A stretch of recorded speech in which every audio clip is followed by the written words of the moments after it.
Hello B lovers, ये हमारे इस मंगा का एक और नया पार्ट है। अगर आपने पुराने पार्ट ना देखे हों तो डिस्क्रिप्शन में आपको लिंक मिल जाएगा। विद दैट स्टार्ट करते हैं। हमें महल का सीन दिखाया जाता है जहाँ पर आयरा बता रहा होता है कैरेवांस ने ट्रेडिंग पोस्ट पर 200 रिजल्ट्स कमाए हैं और मैं 100 और दे सकता हूँ क्योंकि रास्ते में मैंने कुछ ज्यादा ही रिजल्ट्स कमा लिए हैं। इससे हम ओवरड्यू पे कर सकते हैं। तुम्हें क्या लगता है? सर जीनस कहते हैं ये सब तो रॉ मैजिक स्टोन है। आखिर मेरे लॉर्ड ने इतने सारे जेम स्टोन कलेक्ट कैसे किए? माय लॉर्ड क्या वहाँ पे हंट करने गए थे? आयरा कहता है अरे मैं नहीं, वो मैंने बताया था ना तुम्हें कि मैं एक सेल्स के साथ जा रहा हूँ, उसने मेरे लिए किया है। लेकिन सर जीनस के चेहरे पे वो लुक देख के आयरा कहता है अरे अरे आप चिंता मत कीजिए, मैं सारे मैजिक स्टोन्स अपने मैजिक से रिफाइन कर दूंगा। अच्छा वैसे आप लेमन से डील करने वाले थे ना, वो कैसे गया? मैं एक रिपोर्ट चाहता हूँ उस पे। सर जीनस कहते हैं हमने सक्सेसफुली जितने भी मॉन्स्टर्स थे उन सबको वहाँ से भगा दिया और 34 जेल्स कलेक्ट किए। हमारे 3 साथियों को इंजरी जरूर हुई लेकिन कोई कैजुअलिटी नहीं थी। आयरा कहता है क्या उन्हें चोट लगी? लेकिन लेमन्स तो ऐसे नहीं होते ना, वो इतने ऑफेंसिव नहीं होते। सर जीनस कहते हैं मॉन्स्टर ने हमसे पहले ही अटैक कर दिया था वहाँ पर, जिससे पहले हम वहाँ के लोगों को निकाल पाते। आयरा कहता है मैं समझा,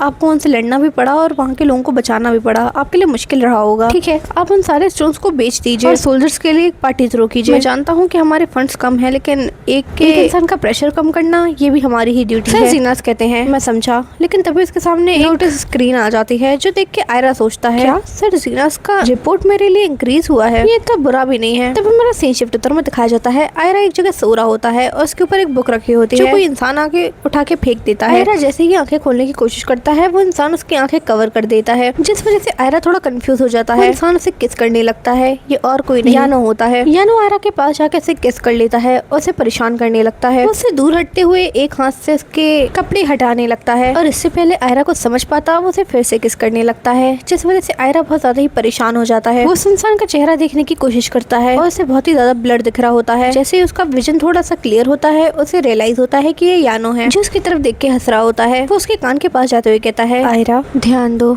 तुम नहीं चाहोगे कि तुम एक भी सेकंड मिस करो। तभी आयरा की झटके से आंख खुलती है। वो घबराते हुए कहता है ये क्या था? एक सपना? क्या ये इस वजह से था क्योंकि मैं इस कमरे में सोने के लिए यूज्ड टू नहीं हूँ? मुझे समझ नहीं आता कि आखिर हो क्या रहा है। मैं जब भी इस कमरे में सोता हूँ मुझे अजीब से सपने आते हैं। लेकिन तभी आयरा को यानो की बात याद आती है जहाँ उसने कहा था अपने गार्ड्स अप करके रखो। आयरा ब्लश करते हुए सोच रहा होता है या फिर मैं बस उसकी कल वाली बात को लेकर थोड़ा सा हैरान हूँ। लेकिन तभी दौड़ते हुए सर जीनस आते हुए कहते हैं माय लॉर्ड, और वो बहुत घबराए हुए लग रहे होते हैं। आयरा कहता है सर जीनस आपको इस टाइम पे यहाँ आने पे किस चीज ने मजबूर किया? सर जीनस घबराते हुए कहते हैं एनिमी फोर्सेस माय लॉर्ड, वो सब हमारी तरफ आ रहे हैं, वो वॉलोनी की बैनर को भी क्रॉस कर चुके हैं। जिस सुनकर आयरा कहता है क्या? तभी हमें वो इंसान भी दिखाया जाता है जो उनके स्टेट की तरफ आ रहा होता है। आयरा के सामने एक स्क्रीन आती है जिसपे लिखा था इमरजेंसी क्वेस्ट, कैसल सुलात खतरे में है, मिशन कंप्लीट कीजिए। तभी एक और स्क्रीन आती है जिसपे लिखा था अगर आप इसमें फेल हुए तो आपसे आपका स्टेट छीन लिया जाएगा और आप इस स्टेट के मैनेजमेंट नहीं कर पाएंगे। तभी हमें सीन शिफ्ट उत्तर में दिखाया जाता है आयरा कैसल के ऊपर जा रहा होता है और सोच रहा होता है रिपोर्ट्स के हिसाब से हमारा एनिमी 2000% स्ट्रॉन्ग है हमसे, मैन फोर्स में हम बहुत ज्यादा ही कम है और उस अर्थक्वेक के बाद हमारा कैसल भी कमजोर हो चुका है। वो ये सब सोच ही रहा होता है कि तभी कोई पीछे से कहता है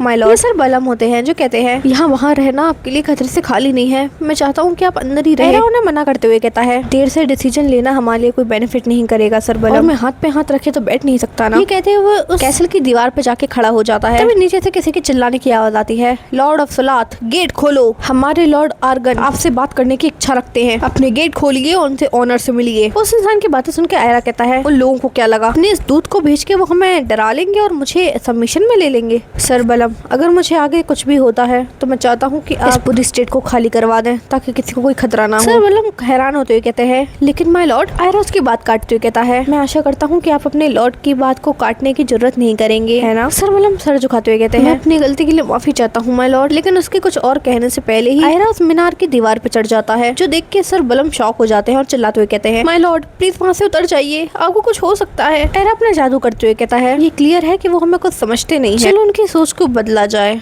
है ना? वो अपने मैजिक से धीरे से नीचे उतर जाता है जो देख के सिपाही बहुत ज्यादा ही हैरान होता है और घबराते हुए कहता है तो तुम कौन हो? आयरा उसके पास जाते हुए कहता है वो इंसान जिसके लिए तुम कह रहे थे कि उसे तुम्हारे लॉर्ड से मिलना होगा। वो इंसान उसे देख के थोड़ा सा शॉक हो जाता है लेकिन कहता है ठीक है मेरे साथ चलो, मेरे लॉर्ड तुम्हें जल्दी से जल्द मिलना चाहते हैं। लेकिन उसके कुछ और कहने से पहले आयरा अपने मैजिक से उसे बांध लेता है और कहता है मुझे तुम्हारी ये टोन अच्छी नहीं लगी, तुम उनके दूध बन के आए हो ना? वो वैसे मैं बताना भूल गया, मैं लेबिरिंथ सिटी का एक सॉर्सरर हूँ, आशा करता हूँ कि तुम अपनी इस टोन को संभाल के रखोगे अगर तुम जीना चाहते हो तो। वो सिपाही बहुत ही ज्यादा डर जाता है और कहता है मुझे माफ कर दीजिए, मेरे लैक ऑफ मैनर्स के लिए मुझे अलाउ कीजिए कि मैं आपको मेरे लॉर्ड के पास लेके जा सकता हूँ। तभी हमें आर्गन का टेंट दिखाया जाता है जहाँ वो कह रहा होता है तो तुम हो लॉर्ड ऑफ सुलाथ। आयरा को आर्गन का भी स्टैट दिखता है जिसमें रिपोर्ट -8 होता है। आयरा अपने सिर के ऊपर के कपड़े को हटाते हुए कहता है सही समझा आपने, मैंने सुना कि आप मुझसे कुछ बात करना चाहते हैं। लेकिन उसका चेहरा देखते ही आर्गन के रिपोर्ट ड्रास्टिकली बढ़ जाते हैं। आयरा कंफ्यूज होता है कि आखिर ये कैसे हुआ, क्योंकि हमारा आयरा स्टूपिड है, उसे समझ नहीं आता कि कोई इसे कब पसंद कर रहा है और कब नहीं। आर्गन अपना गला साफ करते हुए कहता है मैं अपने पिता की तरफ से यहाँ आया हूँ, वॉलेनी के किंग लॉर्ड आर्मन निनवल। जितना हमने पता लगाया है उससे ये साफ होता है कि जो तुमने बोरो किया था वो तुम वापस लौटाने की किसी जल्दी में हो नहीं, इसलिए हम सदरलैंड को सीज करने वाले हैं जैसा हमारे कॉन्ट्रैक्ट में लिखा था। आयरा कहता है हमारा डेप्ट इस मंथ के लास्ट में होने वाला था, इवन मैंने तुम्हारा अनपेड इंटरेस्ट भी यहाँ पे लाके रखा हुआ है। आर्गन बनते हुए कहता है क्या,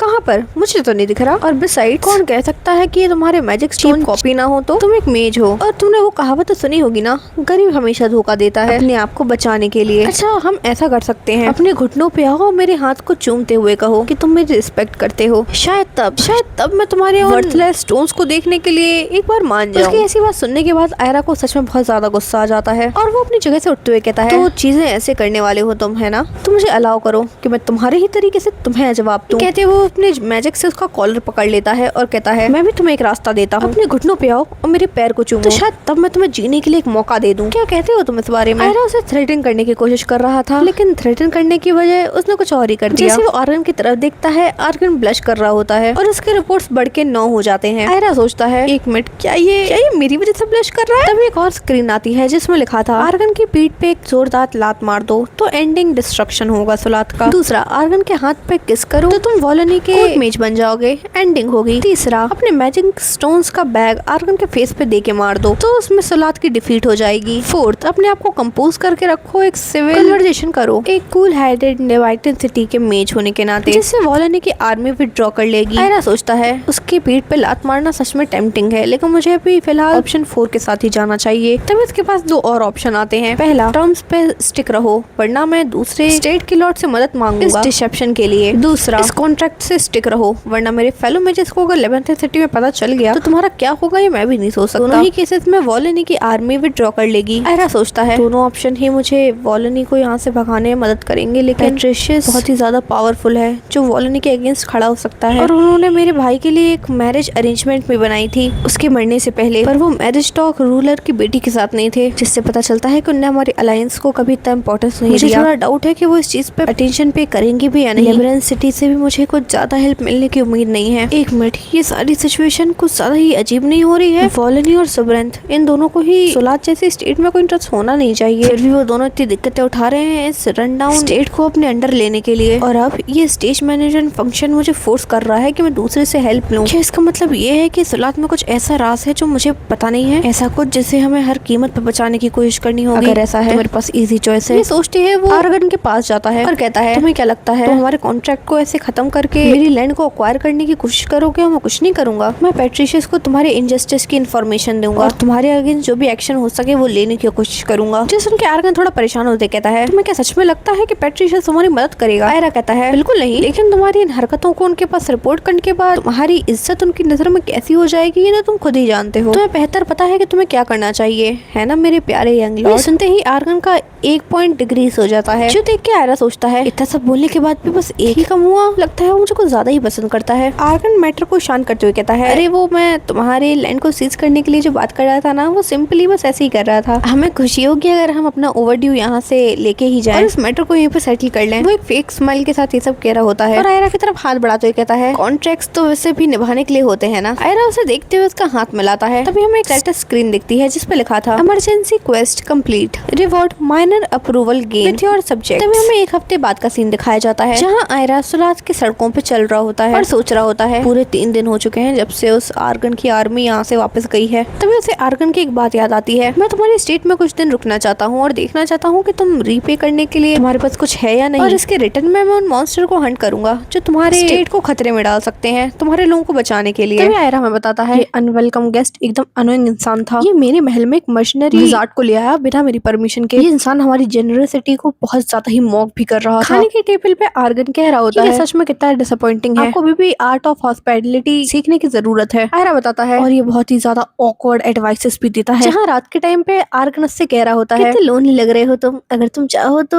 मैं मैं तुम्हें अकम्पनी कर सकता हूँ थोड़ी देर के लिए बातें करते करते। जिस वजह से आयरा इतना परेशान हो जाता है कि वो अपने मैजिक से एक घोस्ट बना के उन सबको वहाँ से भगा देता है। आयरा सोच रहा होता है मुझे एक भी यूजफुल चीज उन लोगों से पता नहीं लगी। उसे देख के लगता है कि शायद उसे उसके पिता के प्लान के बारे में कुछ ज्यादा पता नहीं है। आई वंडर स्टेट में वो राज क्या होगा जिस वजह से वो लोग यहाँ आना चाहते हैं। तभी जेली उसे एक स्टैंड दिखाता है जिसमें सुलात के बारे में सब कुछ था और बताता है आपका बात करना कामयाब रहा, वो सब उनकी बोन्स के अंदर तक डर चुके हैं, तो आपकी स्टेट को अब कोई खतरा नहीं है। आयरा कहता है मुझे पता है, लेकिन अर्थक्वेक्स, इन्वेजन्स, ये तो बस ऐसा है कि एक के बाद एक प्रॉब्लम आती ही जा रही है। और मुझे अभी भी जीना से इस बारे में बात करनी है जिसने माउंटेन्स पे वो लैंडस्लाइड जबरदस्ती की थी, लेकिन आज के लिए मुझे किसी और पे ध्यान देना है। ये कहते हुए एक पार्क का गेट खोलता है जहाँ पर कुछ लोग बैठे होते हैं। आयरा को वहाँ देख के एक आदमी कहता है अरे हाँ, तुम यानो से मिलने आए हो क्या? अंदर आओ। आयरा कहता है हाँ मैं यानो से मिलने आया हूँ। वो इंसान कहता है वो ऊपर है, तुम जा सकते हो। आयरा जैसे ही ऊपर जाने लगता है वो लोग पीछे से कहते हैं अपना टाइम अच्छे से बिताना, फील फ्री, चाहो तो आराम से रात को भी रुकना। दिखाया जाता है यानो एक साइड बैठा होता है, तब उसे किसी के नॉक करने की आवाज आती है जहाँ आयरा कहता है हाय बहुत टाइम हुआ ना मिले हुए।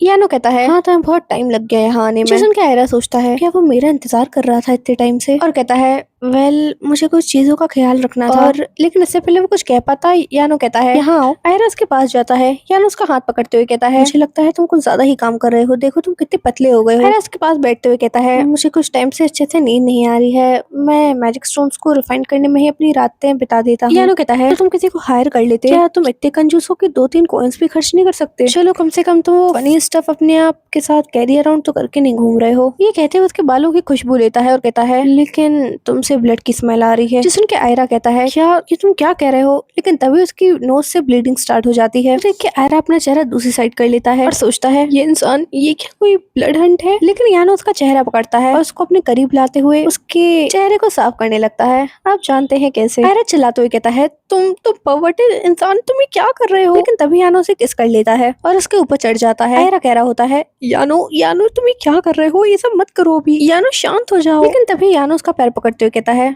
मुझे ऐसा लगता है कि तुम चीजों को स्पाइसन अप करना ज्यादा पसंद करते हो। अगर तुम्हें सच में ही मुझे रोकना होता ना तो तुम अभी तक मुझे ना कह चुके होते, या फिर अपना मैजिक यूज करते मुझे रोकने के लिए। मैं सही कह रहा हूँ ना? आयरा अपने मन में सोचता है मैं श्योर नहीं हूँ, मुझे नहीं पता कि हम जितने अब क्लोज हैं मुझे उससे ज्यादा क्लोज उसके होना चाहिए या नहीं, क्योंकि उसकी रिपोर्ट अभी भी लो है और उसके बारे में कुछ तो ऐसा है जो मैं समझ नहीं पा रहा। और कहता है मुझे किस करूँ अभी के अभी, इससे पहले मैं रिग्रेट करूँ। उसकी ये बात सुन के यानो स्माइल करता है और उसे किस कर लेता है। आयरा सोचता है मैं सच बताऊँ तो अब मैं कुछ भी सोचना नहीं चाहता, बेटर बस ये करता है कि अब जो ये सब हो रहा है मैं इस चीज को एंजॉय कर रहा हूँ, और जो मैं चाहता हूँ वो है कि वो मेरी साइड रहे, क्योंकि मैं जानता हूँ कि यही वो पर्सन है जिसके पास मैं जा सकता हूँ जब मुझे हार्श रियलिटी से भागना हो। तो यानो कहता है आयरा तुम बहुत ज्यादा ही डिवाइन नहीं स्माइल कर रहे। आयरा राइज योर नीज, थोड़ा रिलैक्स करो वरना तुम्हें दर्द होगा। और कहता है रेडी। आयरा उसकी तरफ देखता है और उसका दिल जोर जोर से धड़क रहा होता है और वो कहता है ये क्रेजी परवर्टेड आदमी। थोड़ी देर बाद का सीन दिखाया जाता है जहाँ आयरा कह रहा होता है मैं अभी भी जिंदा हूँ। यानो उसे दिलासा देते हुए कहता है हाँ तुम अभी भी ठीक हो। आयरा गुस्से में कहता है तुम्हारे लिए कहना बहुत आसान है जब तुम्हारे पास एक मॉन्स्टर का स्टैमिना हो। एट फर्स्ट मुझे लगा कि मेरी पैक मेल्ट हो रही है, लेकिन सेकंड और थर्ड टाइम तक हार्डली ही कुछ सोच पा रहा था, लेकिन फिर भी